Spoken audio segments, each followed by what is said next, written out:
Hello అండి. వర్షాకాలం వస్తేనే జలుబు, దగ్గు అసలు ఏమీ తినాలనిపించదు. అలాంటి వాళ్ళు ఇలాంటి మిరియాల రసం చేసుకొని తినండి. కడుపుకి హాయిగా ఉంటుంది.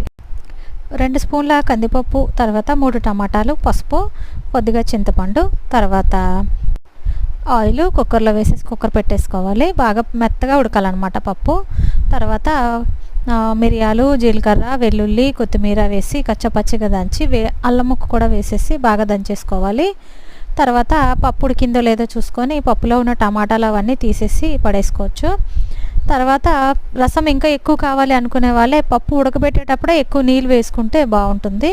తర్వాత ఇంకా పోపు వేసేసుకోవడమే. ఒక ప్యాన్ పెట్టి అందులోని ఆయిలు, తర్వాత జీలకర్ర, ఆవాలు, కరివేపాకు, ఎండుమిర్చి, తర్వాత దంచి పెట్టుకున్న పేస్ట్ వేసేసి పోపు వేసేసుకోవడమే. పోపు వేసిన తర్వాత ఒక్క 2 నిమిషాలు మరగనిచ్చి తిని చూడండి. ఎంత హాయిగా ఉంటుందంటే ఇంక అస్సలు వదలరు. తప్పకుండా ట్రై చేయండి.